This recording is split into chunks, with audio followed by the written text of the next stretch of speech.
Welcome to our live event today. We are working on a project that's it's quilty, but it's not per se a quilt. We are going to make quilted slippers today. I saw an idea for this and thought, I wonder if we can make those in our own version. So that's what we're going to attempt today. We are glad that you're joining us. If you haven't already downloaded the pattern, you can simply look into the comments section. There's going to be a link there, or a QR code will come up on the screen so that you can download your version. There's the QR code for the pattern. You're going to need that so you'll know approximately what kind of materials we used. If you haven't downloaded that, find something to take some notes on so that you can go back later and you'll have those little tips. And remember that all of our video is available later to rewatch. So if there's something that you get tripped up on, know that you can always come back and watch at your convenience. You can rewatch certain sections, or if there is a video project that we did in the past, you can go back and find that project and maybe make another version of it and post whatever you make. Make sure that you go in and share on our different Facebook pages so that we can see your interpretation of our creative process here, so that we all get to enjoy each other's craft. My name is Colleen Tauke, and I'm the instructor for these live events every other week. And make sure that you pop in, say hello, tell us where you're watching from if you're new. Maybe talk about what kind of scraps you might use to make a pair of slippers that appeal to you, or maybe you would like to make them for quilt friends or as Christmas gifts, as stocking stuffers. There's always ways to use up that fabric that we have. A lot of us have gotten stashes of fabric over the years, and those little bits and pieces that we just can't quite part with, maybe this is a way to use them up. Kelly says hello from Arizona. Valerie's popping in saying hello. We loved that our return quilters follow us over and over again. Make sure that you share our site with your quilt friends, your small group, maybe your quilt guild if you're a part of one. If you have a bunch that you retreat with each fall or spring, let them know about our site so that they can also jump in and enjoy the projects. Bridget says hello from Belgium, and Barbara saying good morning, everyone from Victoria, Canada. We have a lot of Canadians who watch us.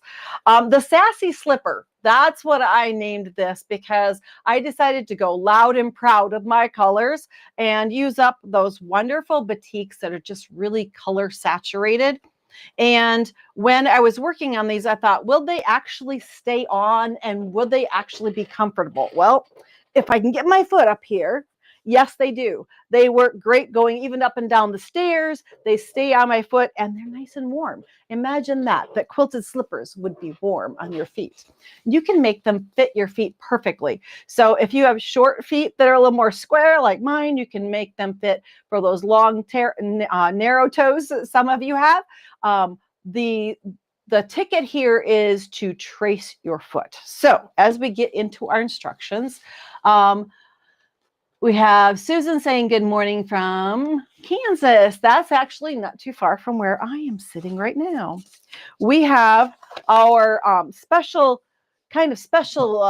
ingredients, I'm going to say, in this project. Besides the wonderful fabrics that we're going to use, we need a fabric that will be the bottom of our slipper. And I use the same fabric then as the interior of my project. So I had this really fun fabric that's dark, just because that way it won't look soiled right away if it happens to. We don't wear shoes in the house, in our house, but it would resist any kind of dust or anything. But it has all these bright colors on it, and I thought that paired up really nice with some of these bright batiks so that it would kind of show off, but have a different fabric for the bottom and the inside of the slipper. I also decided that black would be the perfect as the binding around the outer edge. That's how we put everything together here. Kind of like putting binding on a pillow. Instead of doing it right sides together and turning it. We put the binding on the outside. It looks kind of like piping then. And using that black binding as the edge of the slipper where we put our foot into it. So I paired up the black print in my bright colors, but I needed something to give the slippers more structure. And we're going to look at those items right now. Adele says hello from Atlanta. Karen's popping in from Wisconsin. Nancy says hello, all watching from Central New York. Love having these live events. It's fun to have an inspiration pop up, something to kind of jumpstart our creativity. I know even for myself that I can kind of get in this slump of doing kind of the same thing over and over. And this kind of stretches our creativity.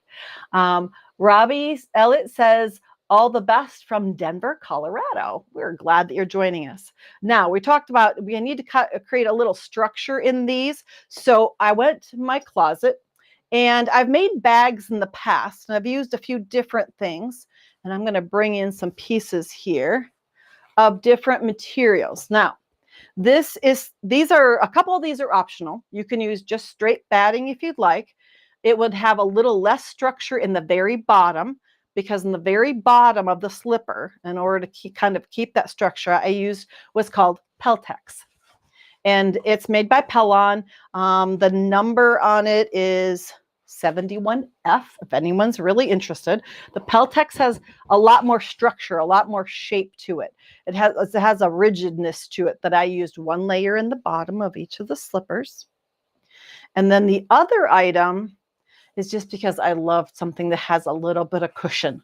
So on the inside of the foot portion, I used Soft and Stable in the inside. So it's a kind of a foamy product.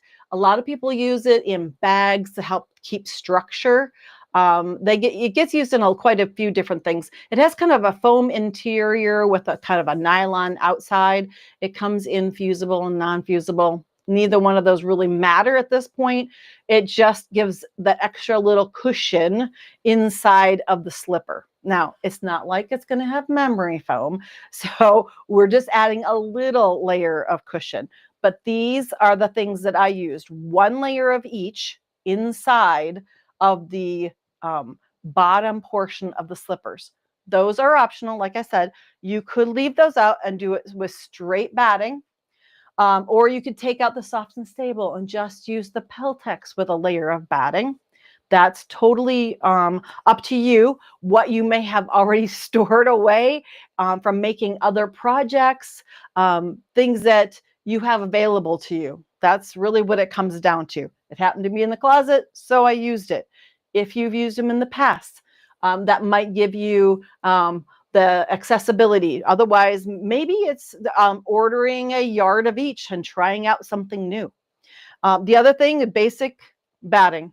Those scraps of batting that you trimmed off of a quilt, you can see this has just been trimmed off of a quilt.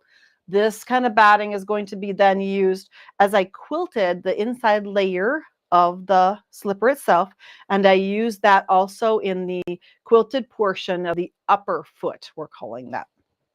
So those are the three white layers that went inside of my slippers.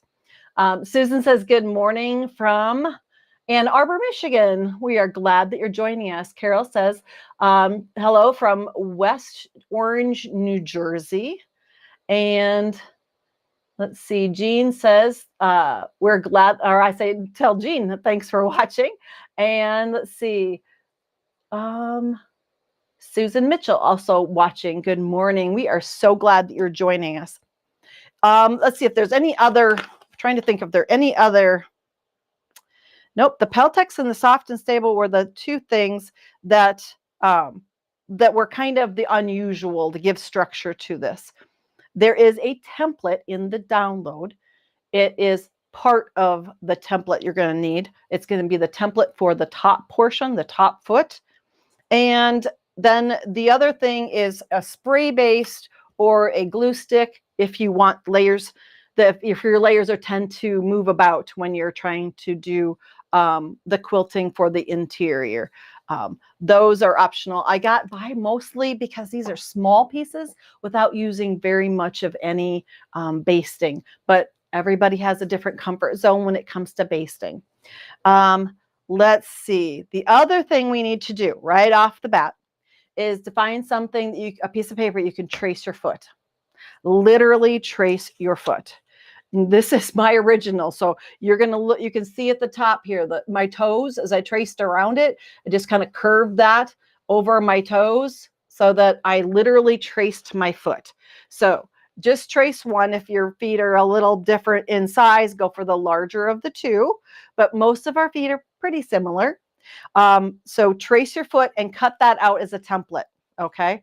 We're going to use this in a few different times when we're cutting pieces for the interior and the sole of our slippers. Let's see. Then is to get ready to cut out the different portions. And I know there are a lot of pieces to this, so everybody just sit back and enjoy. Here we go. Take that template. First thing we're going to do is to trace this onto the Peltex. So I got a piece of Peltex out. And you can use, some of the Peltex is fusible, some of it is not. It just depends on what you have available to you.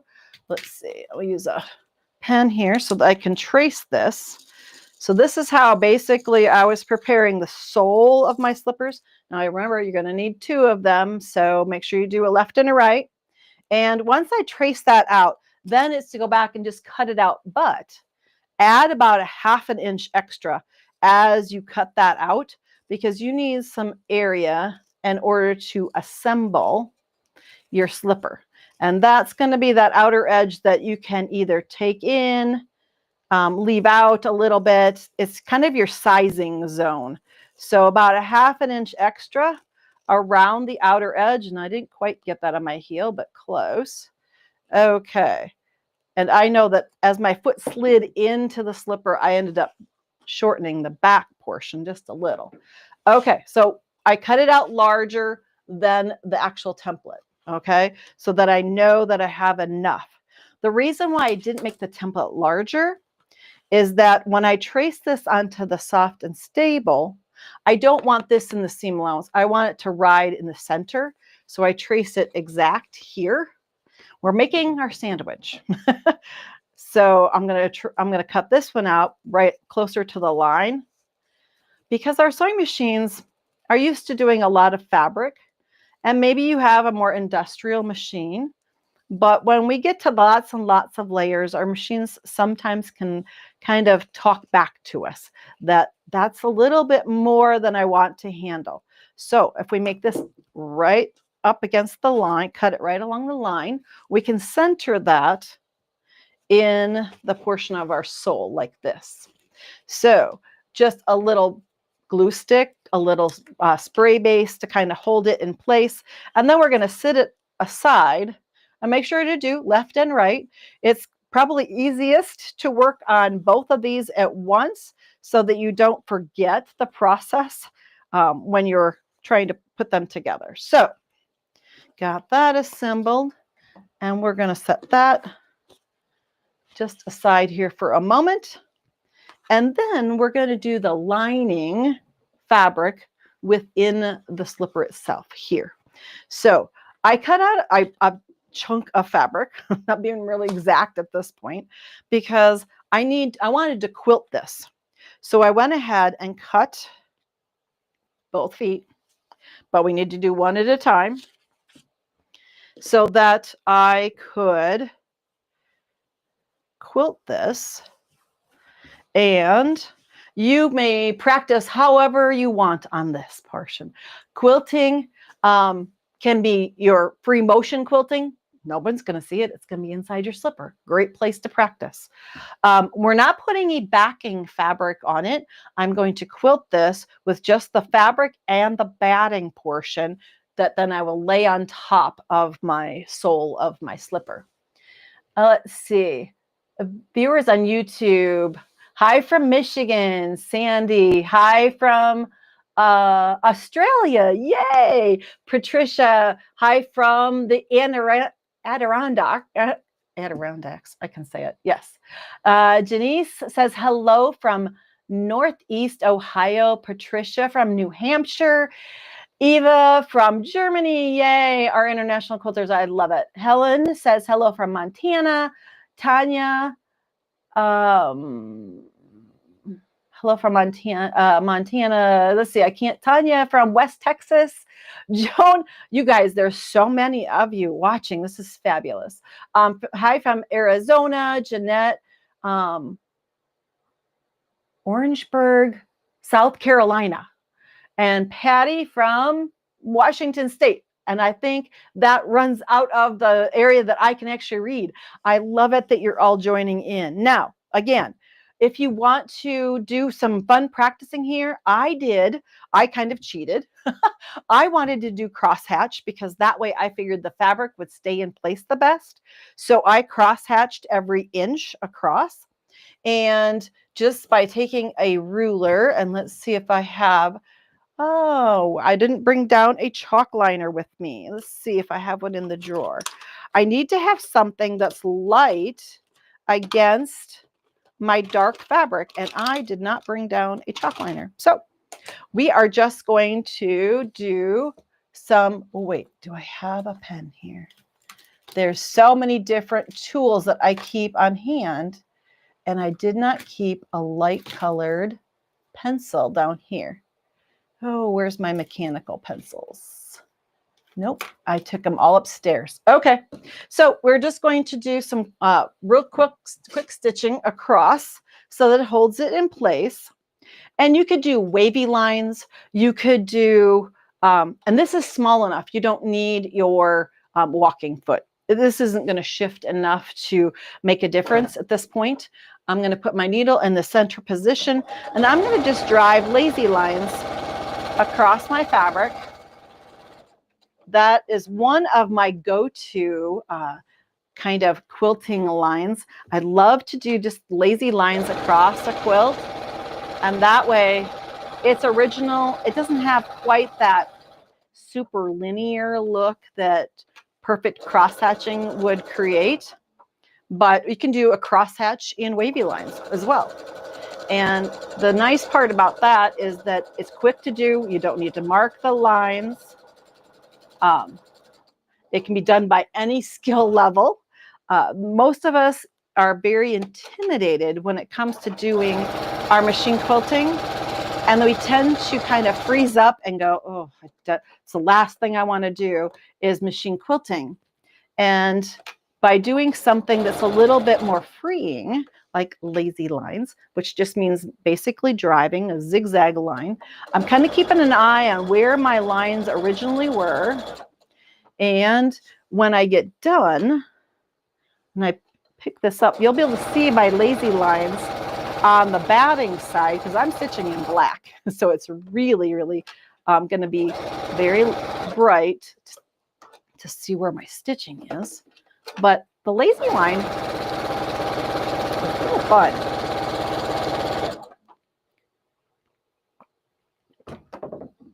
Let's see. I've got the top under the foot there done. I'm going to come down.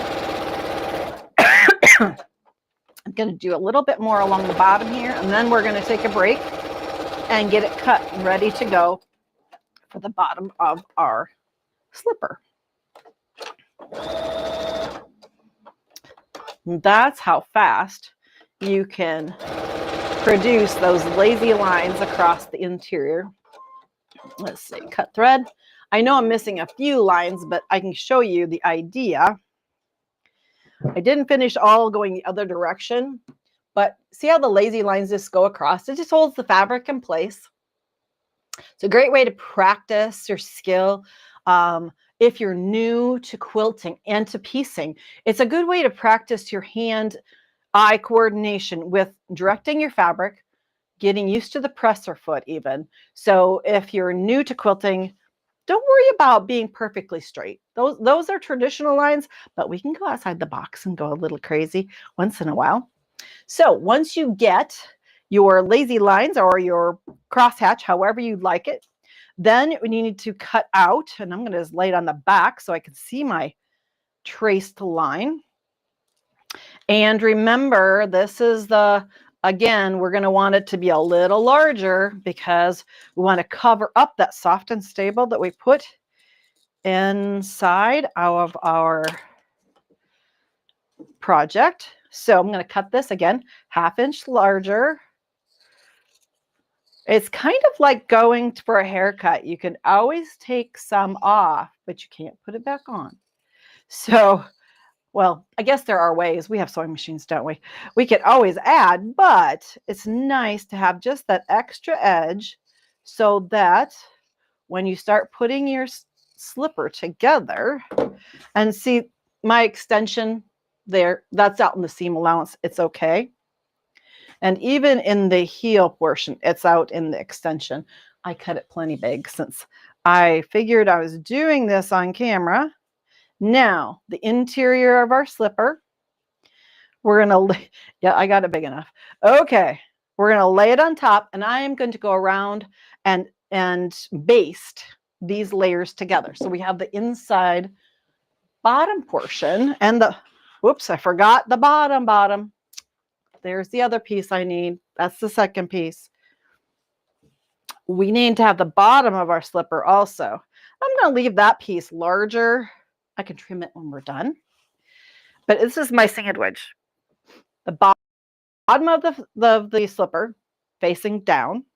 I have my Peltex. I have my soft and stable. Then I have my quilted portion of my slipper. And I'm going to go ahead and just baste these together. And basting means that I am going to use a longer stitch length. I'm going to increase it up to like 3.5. It's just for holding the layers together.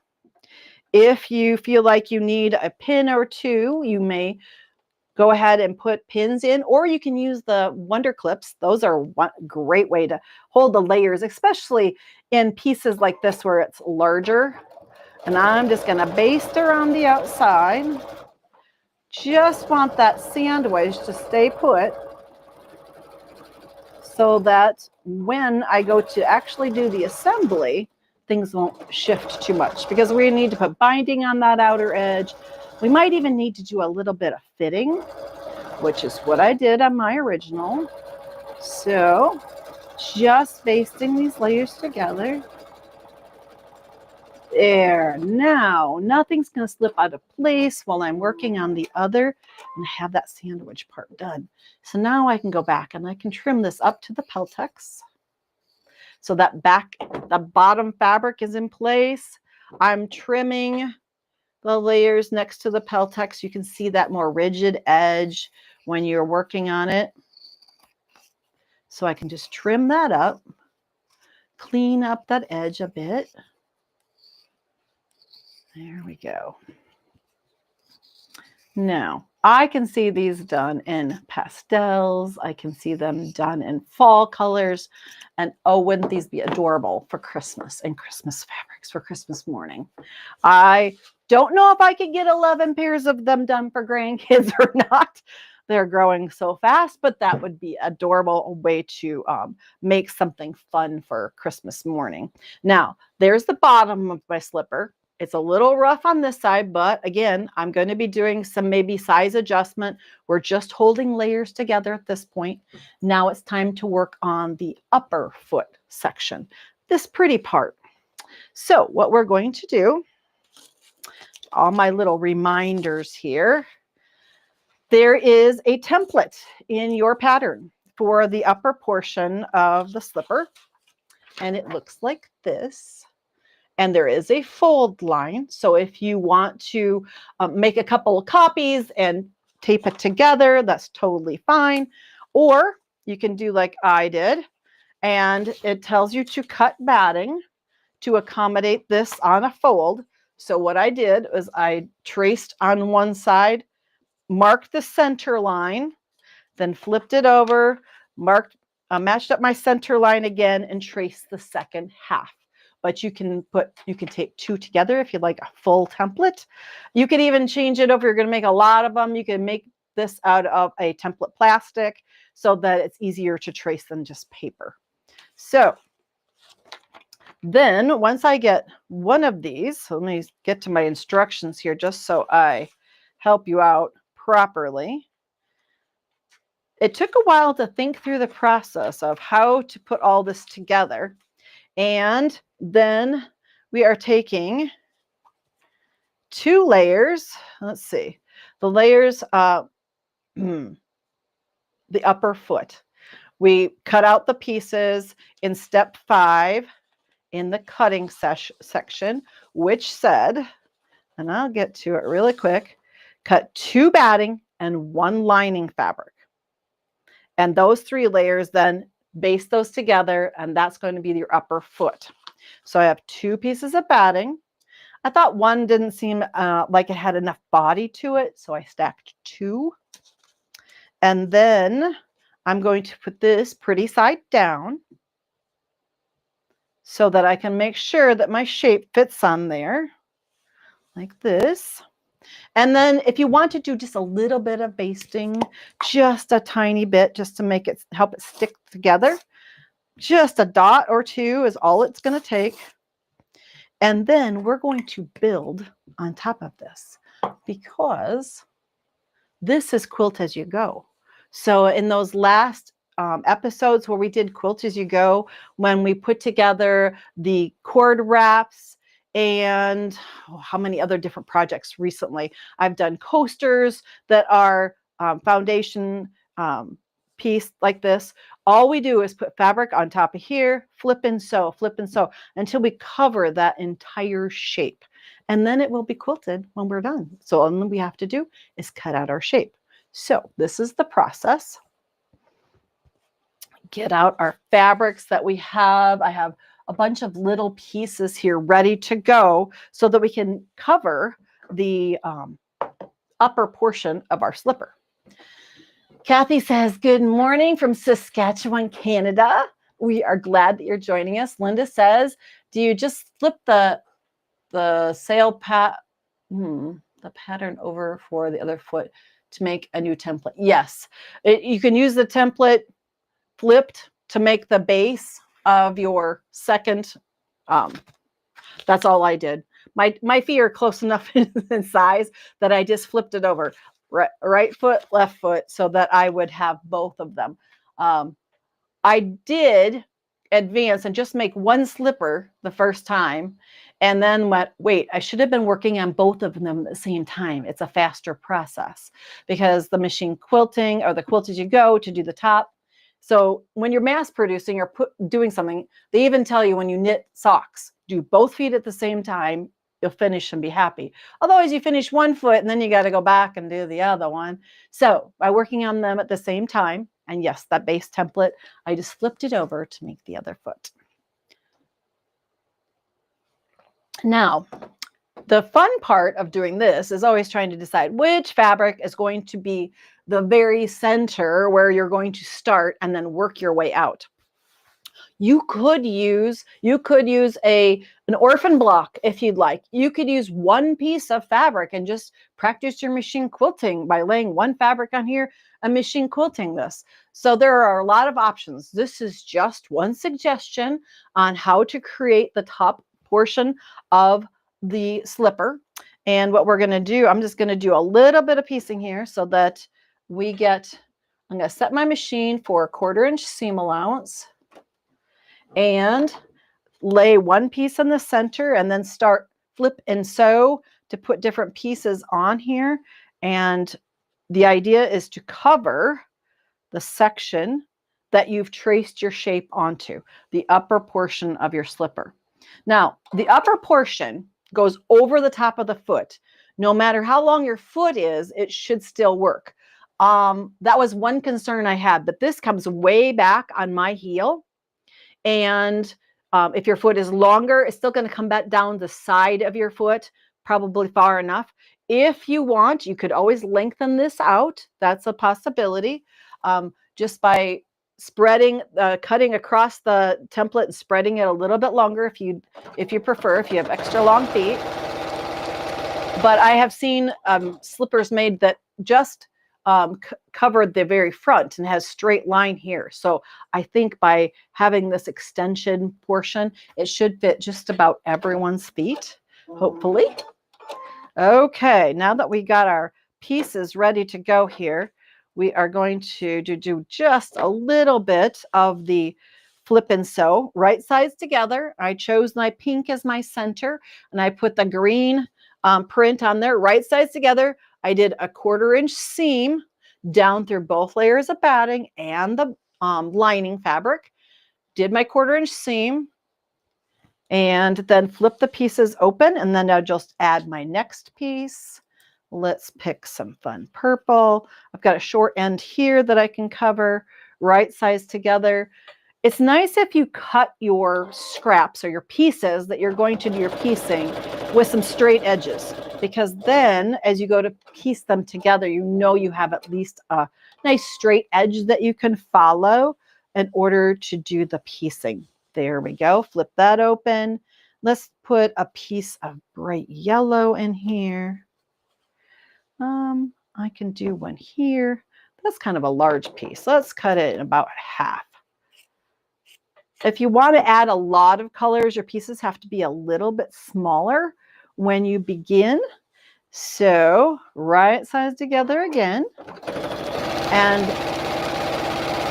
in order to have matching slippers, you would have to almost do whole cloth.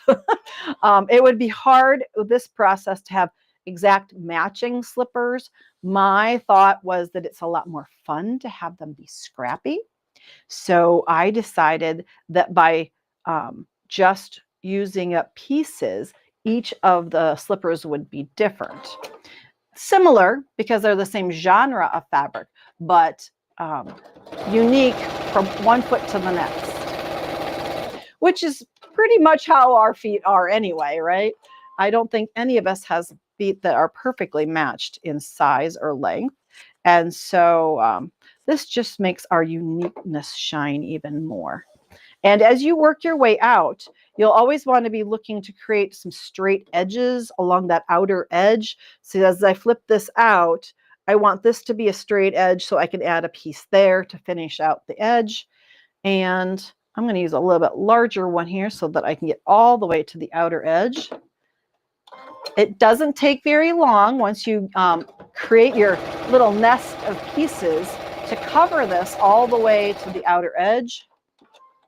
Oops, cut method.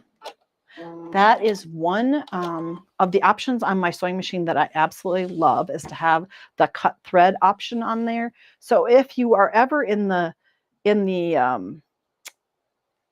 market for a new machine and you wonder what kind of options on machine should I look for, a thread cut is really a nice, I realize it's a luxury, but it just happens to be one of the things this machine has. And then I don't have to go back and cut threads so often. I'm going to trim my excess underneath, since I don't need to have multiple layers on there. But you're going to keep going until you get all the way to the outer edge of your slipper. I'm going to put one more piece on here for now, which will get me to the outer edge. Oops, I got it backwards. Let's see, that'll cover all the way to the outer edge. We don't quite have the back portion covered yet, but I'll show you the cutting and the trimming in order to get that portion of the slipper prepared so you can put everything together. Okay. Once I get all of the shape covered, and I would need to add more to get out here to the outer edge, but because of time, we're going to just fast forward a little bit. We're going to take that template, and I'm going to trace again because we're covering up our line quite a bit. I'm going to trace my shape on here so that I can cut out the shape if you've covered it completely. In fact, you can cover just the entire piece of fabric and then go back and put the shape on there. Some people don't like piecing things that they're going to cut off a lot. So that's why I kind of cheat and put that line there so I kind of know how far out I need to go. Now, we're going to cut out our shape for the upper foot. We're going to cut through all the layers. And I'm trying to remember exactly how long it took me to do the upper portion. I think maybe 10, 15 minutes to piece the upper portion of each of these slippers. I literally was just putting pieces on and flipping and sewing so that it would be more random and not super planned. Oh, I have to practice being that scrappy. But once you get the entire piece covered, you're going to cut it out like this, and this is your shape for the upper portion of your slipper. It's going to go here onto your slipper. So the thing you need to do first before you can apply this to the lower portion is you need to finish off this edge. That's the opening portion of your slipper here. And you're going to be cutting bias binding. We have videos on how to cut bias binding if that's new to you.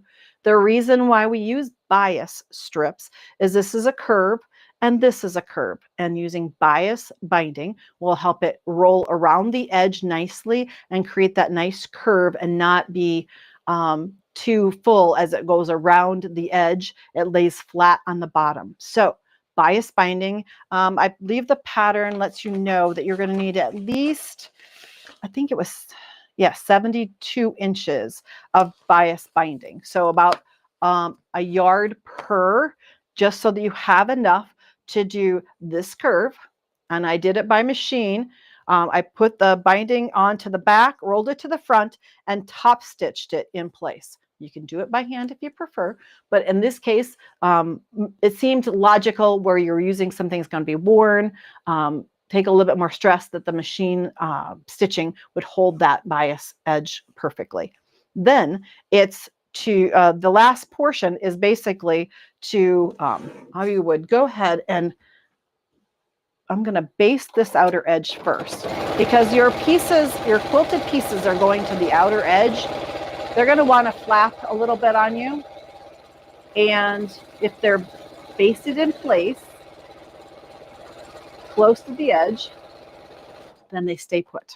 And that's important here because we're going to be doing some fitting and trying to get this to kind of meld together. So by folding this, you're going to find the center of your slipper and approximately the center of the base. And then you're going to line those up. And you can use pins if you like. You can always use wonder clips, whatever holds it in place.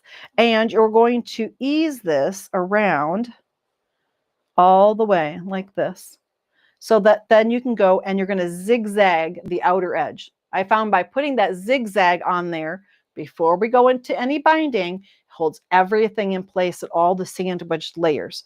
So it's a little full along the toe, but that's what you need to create the curve of the foot. So once you get going, you need to have those raw edges stay together. I'm going to pin this just briefly. Keeping those raw edges together the whole time. And same thing on this side, raw edges together. And you're going to have that extra fullness. That means you did it right. So when it kind of feels a little bunchy here, that's what you need to have to create that curve all the way around. And by zigzagging those layers together, you've held them in place. At that point is when I slipped it on my foot to see how it fit, because I wanted it not to be so wide that it would slip around on my foot. So at that point, you can always take it in along the sides in order for it to stay snug against your foot. So let's see, let me get my slipper for the proper foot. And when I slid it on, I had to take it in a little along the inside here so that it would stay on my foot and feel comfortable. So then I could easily go to the machine. I could baste it a little tighter, and then I could trim, because you want to leave behind about 3/8 of an inch or so to do your binding. The bias binding I laid on the top, stitched in place all the way around my slipper, rolled it to the back, and then I used a glue stick to hold the binding along the back so that I could then stitch in the ditch all the way around my slipper, and then my binding was held in place. So that's how you make your sassy slippers for your next maybe quilt retreat, some quilt friends, a quilt group, maybe some family members for Christmas. Can you imagine them pulling that out of their Christmas stocking? Talk about unique gifts. Deb says, I can see using Minky for the sole and lining. You surely could. A lot of times we will buy a plush fabric for a backing on our quilts, and we have these strips and pieces left.